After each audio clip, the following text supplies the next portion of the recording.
नमस्कार दोस्तों, आपका स्वागत है मेरा इस चैनल में जिसका नाम है मनी लेंस। मनी लेंस में हम बातें करते हैं शेयर मार्केट से जुड़े हुए खबरों के बारे में। तो चलिए शुरू करते हैं। तो आज का ये एपिसोड हम डेडिकेटेड कर रहे हैं ट्रांसफार्मर और रेक्टिफायर या फिर ट्रांसफार्मर सेक्टर की जितनी भी कंपनियां हैं उसके जो आने वाले रिजल्ट हैं वो लगातार खराब आते जा रहे हैं। क्योंकि कुछ दिन पहले आप देखे होंगे कि कुछ दिन यानी दो तीन क्वार्टर पीछे ट्रांसफार्मर और रेक्टिफायर वाली यानी ट्रांसफार्मर सेक्टर की जितनी भी कंपनियां यानी समझिए डिस्ट्रीब्यूशन सेक्टर की जितनी भी कंपनियां हैं वो सब एक अच्छा आ, उनके शेयरों में अच्छा गेन दिखा गया था। इसके बाद बहुत सारे जो आम निवेशक हैं उसमें फंस गए हैं और अभी जो फिलहाल उनका रिजल्ट लगातार खराब आ रहा है। तो इसके पीछे कारणों को आज हम इस वीडियो में देखेंगे, लेकिन उससे पहले बता दें यदि आप इस चैनल पर नए हैं तो चैनल को ज़रूर सब्सक्राइब कर लें। और दूसरी बात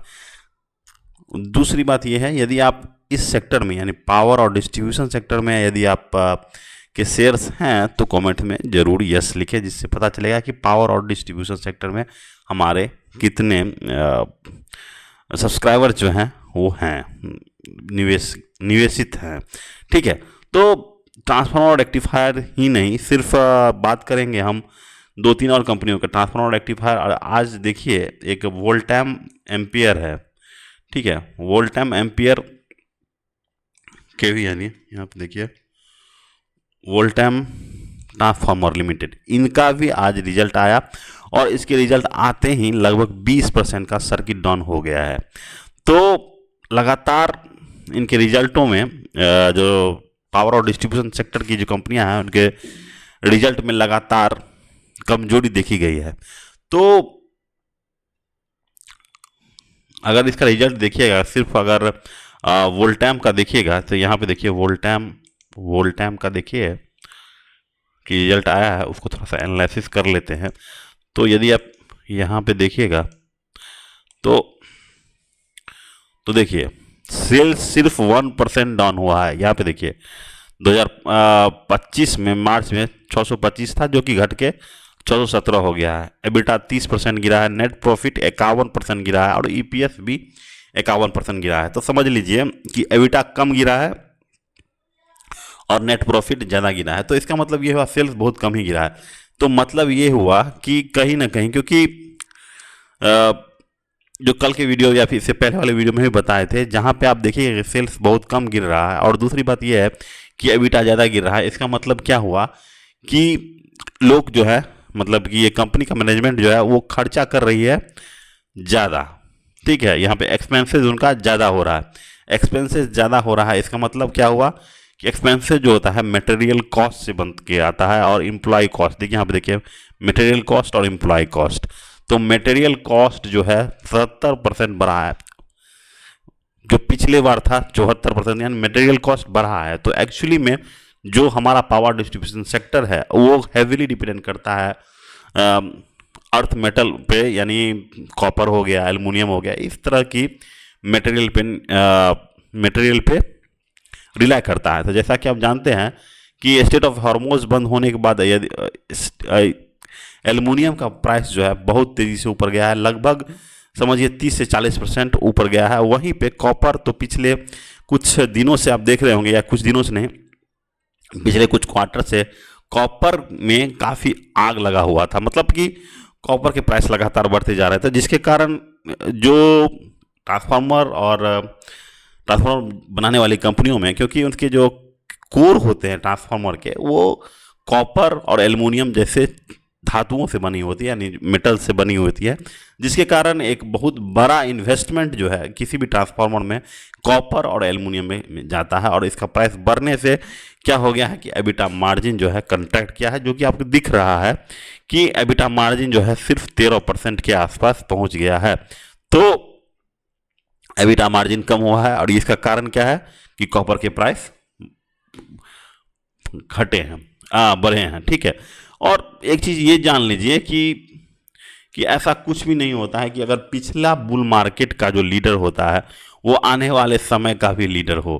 क्योंकि अगर पिछले 3-4 सालों से देखिएगा तो ये कंपनी जो है वोल्टाम एम्पियर जो है लगातार देखिए 2023 में 3000 के आसपास था, जो कि वहाँ से बढ़ के 14000 पे चला गया।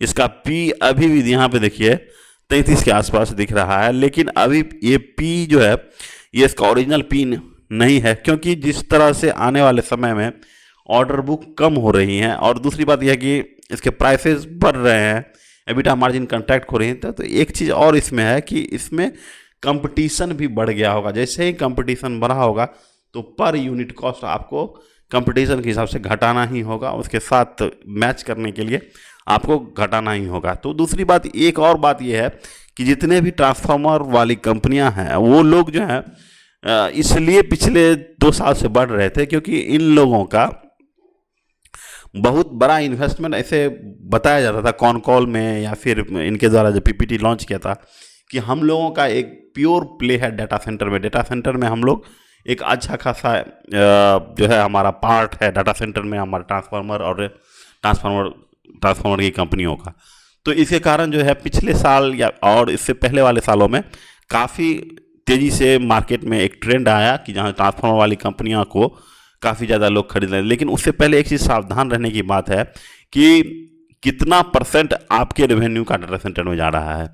तो जैसा कि वोल्टाम एम्पियर का बात कर रहे हैं तो ये इन लोगों का मैक्सिमम 7 से 8% के आसपास जो डाटा सेंटर में इनका इन्वेस्टमेंट है और इनका सेल्स है।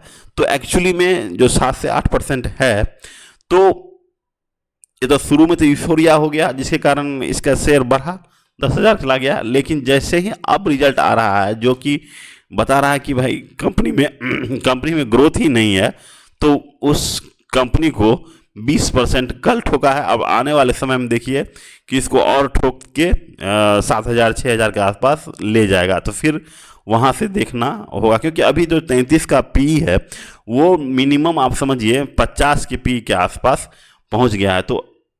तो अगर ये इस ग्रोथ के साथ यानी 11% और -4% के डी ग्रोथ के साथ आप देखिए 50 के पी रखिएगा। 50 के पी क्यों है?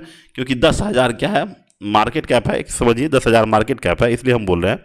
और इसका जो नेट प्रॉफिट मान लेते हैं 50 के आसपास है, तो मतलब कि एक साल में इसका नेट प्रॉफिट 200 के आसपास हो जाएगा। तो 10,000 डिवाइड बाय 200 यानी सिर्फ 50 का पी हो गया है, ठीक है। तो 50 के पी पे ये सब जो स्टॉक है वो ठहरने वाले नहीं है। तो ये चीज़ आपको देख लेनी होगी। और दूसरी बात ये है कि अब जो है इसका जो 6% 7% जो इन्वेस्टमेंट है डाटा सेंटर में, वो सब आने वाले समय में धीरे धीरे देखिएगा ये सब डिग्रोथ करते चला जाएगा और इसके पी जो है और कंटैक्ट करते हुए चला जाएगा। तो आज बस इतना ही रखते हैं, कल फिर मिलते हैं, तब तक के लिए नमस्कार। कल हम बात करेंगे, एक चीज़ और बता दें, कल हम बात करेंगे एसजी मार्ट के बारे में। तो एसजी मार्ट के फुल कॉन कॉल को आप लोग जरूर लिसन कर लीजिएगा, जिससे कि आप लोगों को भी एक बार कंपनी पढ़ने की आदत सी लग जाएगी। Thank you, have a nice day. Please channel को लाइक शेयर और सब्सक्राइब कीजिएगा। Thank you, have a nice day.